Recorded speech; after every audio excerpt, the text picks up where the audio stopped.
At narito na naman ang may na balita mula sa mundo ng politika. Naging sentro ng usapan online ng iba't ibang viral na post na naglalaman ng mga aligasyong laban sa matataas na opisyal ng pamahalaan. Dahil sa mabilis na pagkalat ng mga ito, maraming netizens ang nananawagan ng paglilinaw mula sa mga kinauukulang ahensya. Gayunman hanggang sa kasalukuyan ay wala pang opisyal na kumpirmasyon na sumusuporta sa mga kumakalat na pahayag. Ayon sa mga eksperto sa media literacy, mahalagang suriin ang pinagmulan ng impormasyon bago ito paniwalaan o ibahagi. Ang mga screenshots, edited na dokumento at mga post na walang malinaw na sanggunian ay hindi sapat na batayan upang patunayan ang isang seryosong aligasyon. Samantala, patuloy na hinihintay ng publiko ang anumang opisyal na pahayag mula sa mga kinaukulang institusyon ukol sa mga usaping pinag-uusapan online. Iginiit na mga mamamahayag na ang bawat ulat ay dapat nakabatay sa beripikadong impormasyon at hindi sa haka-haka. Patuloy naming babantayan ng mga opisyal na anunsyo at anumang bagong impormasyong mapapatunayan mula sa mapagkakatiwalaang sanggunian. Manatiling mapanuri at umasa lamang sa mga lehitimong balita para sa mga susunod na updates. At yan nga ang mga balitang ating pagkakatutukan, at kung bago ka pa lamang sa aking channel ay huwag kakalimutang mag-like, share and subscribe para updated ka sa mga bagong balita dito sa Tatak Pinas.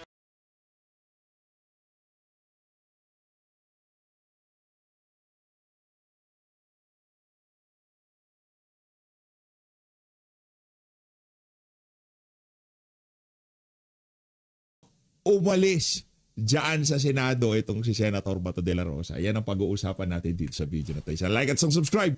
Masaya na ho tayo dyan at sa mga gusto sumali sa ating community, yung join button nandyan lang ho sa baba. Gusto ko ang tawan itong si Senator Jinggoy Estrada. Palakpakan ho tayo mga kababayan. Yan ang sinasabi ko, siya yung Jinggoy. Di ba?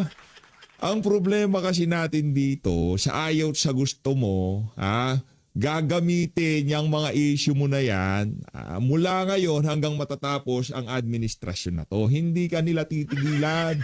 Kaya kung ako sa iyo, makipagsabayan ka na. Halimbawa, sa issue ng impeachment, ayaw mong sumabay sa mga trip ng mga siraulo sa Malacanang, sa mga adik sa Malacanang. Anong gagawin nila? Ilalabas nila yung issue mo na yan. Hanggang doon sa punto na mabali ka nila at sumunod ka sa kagustuhan nila. Dahil tinatakot ka nga eh. Kaso. O, pag hindi ka sumunod, kaso, kulong ka. Diba? Ganyan yan. O, impeachment. O, magtsatsa tayo. O, term extension ng mga senador. Term extension yung sa executive. Mag-e-election lang, mayor at governor. Base dito kay Sir Lito Banayo, doon sa interview sa Billionaire News Channel. Di umano. Pag hindi mo nagustuhan, hindi ka sumali sa trip nilang yon, kaso, kulong ka Jinggoy. Investigasyon, DOJ, rekomendasyon. Yari ka na naman. Kaya kahit anong gawin mo, Sen Jinggoy, at dito kay Senator Joel Villanueva, sa ayaw sa gusto nyo, si Sen Joel medyo alangan sila ng konti dahil sa GIL. Aminin man ho natin sa hindi. Meron backing itong si Sen Joel.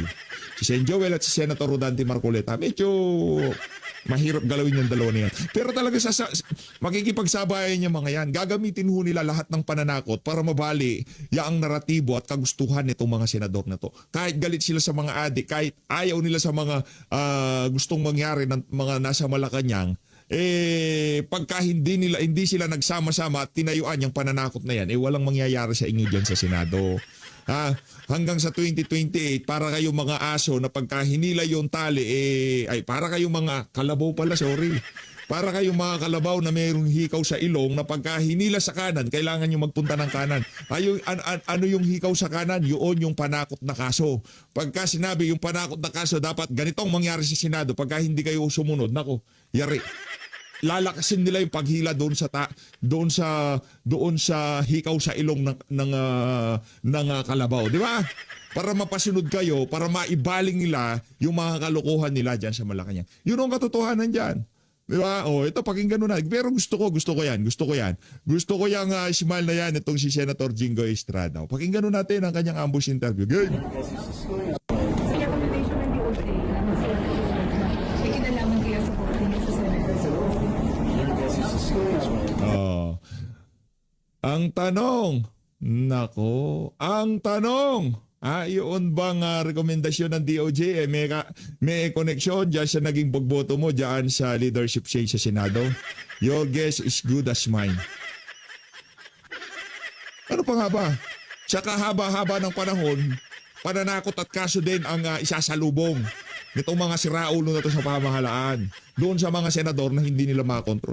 Sa kahaba-haba ng prosesyon, anak ng Petrong Garapata. Anong hinihintay ng mga bida-bida?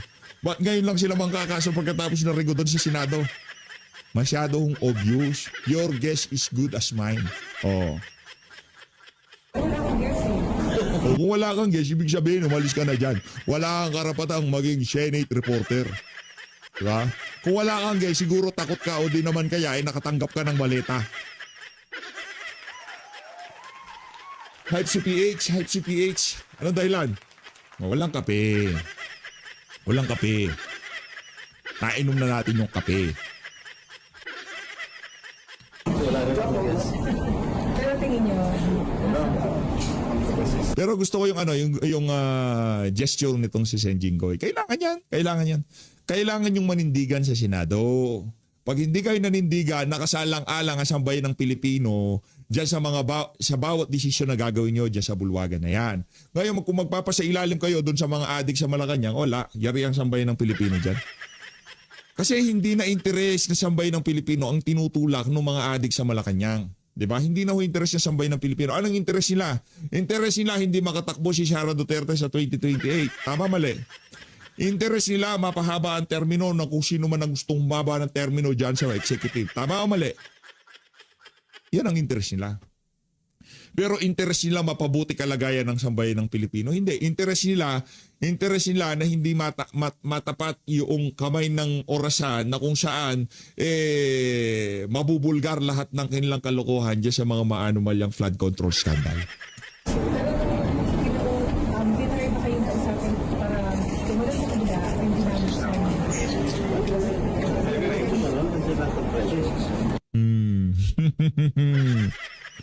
O dito tayo kay Ma'am Pinky. O hindi pa tayo di pa tayo satisfied doon sa ambush interview na yun. Dito tayo sa report ng Billionaire News Channel. Gay! Nabubuksan muli ni Senador Jinggoy Estrada ang investigasyon ng DOJ sa Nako. flood control scandal Nako po. matapos itong magrekomenda ng plunder charges laban sa kanya. Kasabay nito nagbabala si Parang lang yan, parang Martin Romualdez. Ako lilitsin ninyo. Anak ng tokwa, senador pa naman ako. Pwede pa naman tayo mag-imbestiga, bakit ako lang? Let's go, Senator Jinggoy. Nasa likod mo ang sambayan ng Pilipino dito sa isa na to, Sen Jinggoy. Diyan sa ginawa mo na yan na paninindigan at hindi pag-ayon sa mga kabuktutan ng mga nasa Malacanang, 110%. Hindi ka namin iiwan, Sen Jinggoy. si Senador Rodante Marcoleta laban sa mga planong kumalas sa bagong mayorya. Narito ang agenda report ni Hannah T. Nakakabahala para kay Senator Jinggoy Estrada ang naging resolusyon ng Justice Department kaugnay ng flood control scandal. Laman ng reso ang rekomendasyong pakasuhan siya ng plunder, graft at bribery kasama ang iba pang dating DPWH officials dahil sa umano'y pagkalikot ng 2025 national budget. Nang tanungin kung may kinalaman kaya ito sa pananatili niya sa kampo ni Senate President Alan Peter Cayetano kaya walang nangyaring kudeta kahapon. Ani Estrada, wala siyang ideya rito. Pero tingin nyo, tinry ba kayong kausapin para tumalon sa kanila o hindi namin siya? Wala raw record ang Senate Legislative Budget Research and Monitoring Office o LBRMO na nagpapakitang may insertions siya sa 2025 national budget na kinilala rin ni dating Blue Ribbon Chair Ping Lacson bilang mahalagang impormasyon. Naghain si Estrada ng omnibus motion sa DOJ para mabuksan ulit ang preliminary investigation at maisama ang karagdagang ebidensya na mahalaga raw para sa fair at objective na pagtalakay sa mga reklamo. Sa kabila nito, handa raw Tama si naman. Okay naman yan. Napakahusay nung plano nila na yon na ang tawag dito, yarin lamang na gusto nyo akong pakasuhan ng plunder, meron kayong rekomendasyon na ganyan para magkaroon ng parehas sa pagdinig. Buksan natin ulit ang investigasyon dyan sa mga maanumalyang flood control project. Estrada na harapin ang mga paratang sa legal na proseso at naniniwala siyang lalabas din ang katotohanan batay sa ebidensya. May matapang na hamon naman si Senator Rodante Marcoleta na anyay galing sa kapwa mayorya na si Senator Camille Villar. Mas masahol pa kay Judas, yung maghuhudas sa amin. Masahol pa raw kay Judas ang sinumang kakalas sa 13-member majority block sa ilalim ng liderato ni SP Alan. Umakyat na kasimula 9 pa 11 ang mga miyembro ng Senate minority matapos sumama ni na Senator J.V. Ejercito at Mig Zubiri. Bagamat una na nilang sinabing sila ay independent, kailangan lang ng 13 votes para sa panibagong kudeta sa Senado. Para sa agenda, Hannah Tia. Naliwanag ho yun mga kababayan. Kailangan lang ho ng 13, 13 para sa panibagong kudeta dyan sa Senado. Wag na kayong umasa, solid yung 13 namin. Ngayon, kung merong kakalas dyan, hindi galing majority. Baka galing minority yan, pupunta ng majority. Baka dumami yung 13 sa majority at mabawasan yung sa minority. Yon ang senaryo na na nakikita kong mangyayari. Yan ang nakikita kong mangyayari. Hindi naman ganyan ang ngiti nitong si Senator Jinggoy. PH ba parang meron tono, Jinggoy. Jinggay, gano'n. Hindi. Idol natin yan, palakpakan natin. Kaasosasyon, palakpakan. Palakpakan ang ating kaasosasyon na si Senator Jinggoy. Taas ang kamay mga kaasosasyon dito sa PH Update. Ating, huwag kang mag-alala, di ka namin bibitawan. No. Diba? Naglabasan yung mga malalandi doon sa ating huling video. Ito na tayo, seryoso na. Interview nitong si ating Andres Bonifacio dyan sa Senado. Walang iba kundi si Senator Robin Hood Padilla. Game! Niyo po ba si Senator Bato de la Rosa na umalis ng Senado? Kasi po, inamin po sa amin ni General Aplasca sa TV Patrol na casual lang po kayo ni de la Rosa, lumabas ng Senado, naglalakad casually at umalis kayo ng mga 2:30 a.m. Ako po ay humihingi ng paumanhin po sa inyo na hindi ko po yan masasagot. Yan. Sapagkat ito po ay Sinasabi ko official ng investigasyon. Yun Kaya eh. pinakamaganda po dito Hintayin ay, na lang. Ako po ay makapaghayag muna Yan. kung sino man po ang aatasan ng gobyerno na mag-imbestiga. Yan. Confident itong si Senator Robin Padilla kasi alam niya wala siyang linabag. Obstruction of justice? Walang ganun. Meron ba siyang local warrant? Ano pagbabasihan ng saan isasampa yung obstruction of justice? ICC? Sino maglalabas ng kaso sa kanya? ICC? Hindi, malabo yun. Tatawanan lang kayo ni Senator Robin Padilla. Pero yung narrative setting, yung pagsiset ng naratibo na may kasalanan si Robin Padilla, hindi kayo magtatagumpay dyan. Pero Senator, bakit di niyo po ito masagot? Itinuturing niyo po bang pugante? Si De La Rosa, tumulong po ba kayo sa pugante? Nako. Ito naman si Ma'am Karen Davila kung makapugante. Lakuhan natin. Ang makapugante naman. Ba yan? Hindi po yan ang posisyon ng mayorya. Ang Senado po, hindi po ang posisyon po namin ay hindi po namin tinatanggap ang warrant of arrest galing sa ICC. Ang inaantay po namin ay yung warrant of arrest ng local court po. Yan. Yan po ang posisyon na Tinatawanan lang nitong si Senator Robin to si Ma'am Karen. Pugante. Pugante yung mukha nyo. Ano nangyari? Ulo pa siya din. Kinukuha nyo na yung panaya ng mga taga-majority. Bakit? Hindi ba worth it interviewin si Risa? Wala bang gusto makinig kay Rafi Tulfo? Naku, si Senator Robin ang bida. Yung nanigaw, ayaw niyong kunan ng pahayag. Hindi mabenta ang storya, ganon. hanap buhay pa rin yan kahit ano gawin natin. Sinabi nga po ni Senate President Alan Peter Cayetano, so kung gayon po, naniniwala kayo na hindi pugante si De La Rosa, Hindi. bakit di po ninyo masagot kung sinamahan niyo po siya nung umalis ng Senado? Kumbaga, ang paniniwala niyo, he's a free man. Lumabas lang. He left the Senate. So, mali po ba yun kung sinamahan niyo po siya, sir? Hindi po. Ako po ay kailangan po nating malaman muna ang, alam niyo po, respeto po yan sa otoridad. Ayoko po na ako po ay magbibigay ng hayag kaagad sa media. Mas maganda po, pagkatapos po akong maghayag, pagkakuha nila ng investigasyon nila, handa na po akong humarap sa media. Pero hanggat hindi pa po ako nakakapaghayag sa kanila, mas maganda po na antayin muna po natin yung oras na yun. Senator, pwede Bilang respeto lang po sa otoridad po. Okay. Senator, pwede ikwento niyo po ba, nakunan kayo ng live kung saan kausap po ninyo si Victoria Tulad, umaakyat po kayo ng hagdanan ng Senado. Tapos sumusunod po ang aming reporter at sinabi niyo, kumbaga umalis kayo, dapat para lang for the safety. Ano ba ang nangyayari noon at paakyat kayo sa Senado sa kasagsagan po ng gulo? Saan kayo papunta, sir? Anong alam niyo po sa mga oras na yon? Ayan, pwede po tayong magkomento dyan. Opo, kasi hindi naman po opisyal na yan na investigasyon. Opo, ang nangyari po niyan kasi, nag-aantay po kami ng caucus sapagkat nandun po kami sa opisina ni SP. Inaantay po namin yung padala ng House of Representatives, yung impeachment po. Nung nandun po kami, sinabi ng mga namumuno po dito na meron na po mga armadong tao sa paligid ng Senate.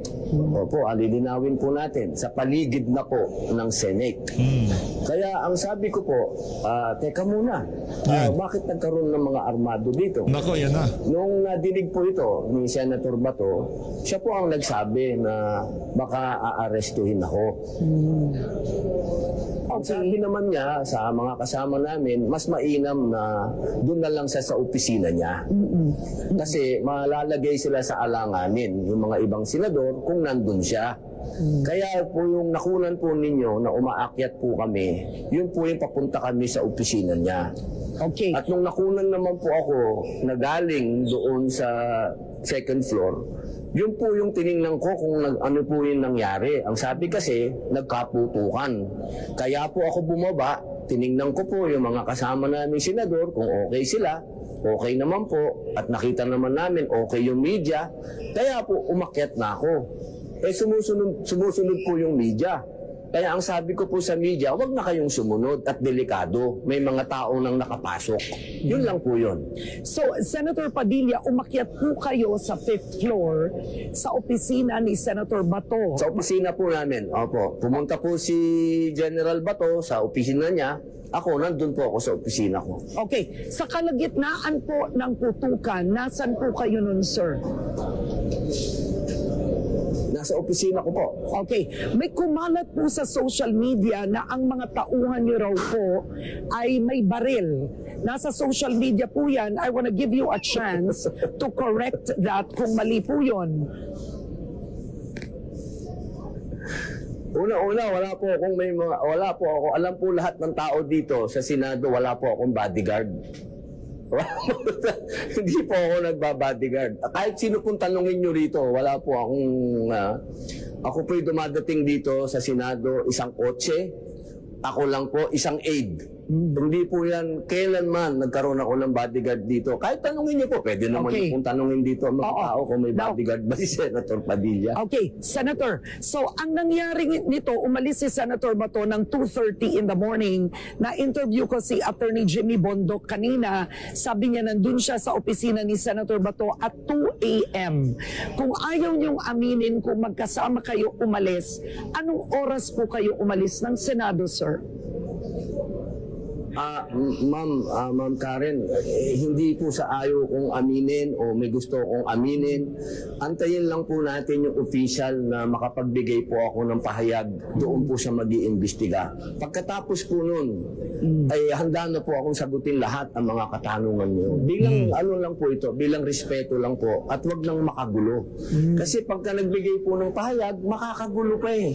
Mas maganda po na tapusin muna yung official na investigasyon. Pagtapos na, ako po'y handang pupunta pa ako sa show mo kung gusto mo. O yan, okay na ba yun, Ma'am Corina? Ay, Ma'am Karen? Oh. Alright.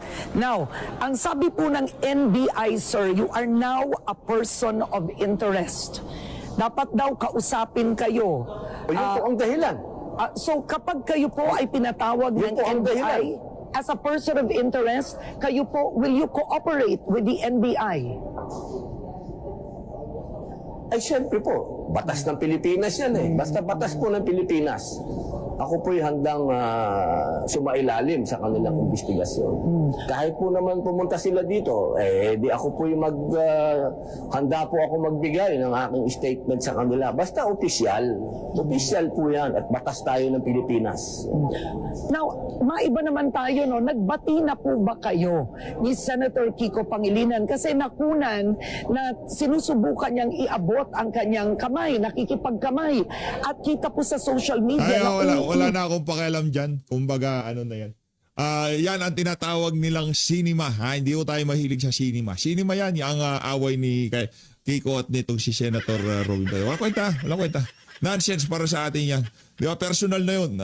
Masyado ng personal yung ginawa nitong si Kiko Pangilinan. Ngayon, kung ayaw siyang patawarin nitong si Senator Robin Padilla, nasa kanya yan. Problema nila yan. Kung gusto nila magbaragan ng mukha dyan, bahala sila dyan. Ang importante, ang concern lang natin dito doon sa paksain na maririnig na ba natin ang panig nitong si Senator Robin Padilla doon sa mga aligasyon na yung mga persons of interest siya. Meron ba siya linapag diyan sa paglabas nilang dalawa nitong si Senator Bato de la Rosa sa Senado. Senator Robin Hulit, interview niya naman ho ito sa SM Naigay. Tingnan niyo po ang Senado na kung paano niyo tinitingnan ang judiciary, ang executive. Dahil ito po ay parte ng branch of government. At kami po naman dyan, hindi po kami magulo. Kami po ang ginulo. Yun po ang tandaan natin. Nasa loob po kami ng building namin. Nandoon po kami sa aming matatawag na himpilan. Kami po ang, hindi naman po kami po pwedeng hindi namin ipagtanggol ang aming institusyon. Ito po ay karapatan namin at aming duty. Duty po namin yan na ipaglaban ang Senado dahil kami po ay binoto ng tao. Tandaan po natin, kami po ay mga halal ng tao. At kami po ay representante ng tao. Hindi po kami appointed. Hindi kami basta na lang umusbong at kami na maging public servant na. Hindi po. May mga boto po kami. Kaya sana, inihiling po namin na huwag naman kaming gawan ng kwento. Huwag po kaming gawan ng mga kaimposiblihan na parang akala mo nasa pelikula tayo. Sinasabi na nagpunta sa airport, sinasabi na sumakay ng yate. Ano po ba yan? Hindi po ito biruan. Hindi po ito pelikula. Ito po ay pinaglalaban natin ang soberenya ng ating bansa. Pag sinabi po namin soberenya, hindi po kami nagpapasakop sa warrant of arrest ng dayuhan. Hindi naman po siguro mahirap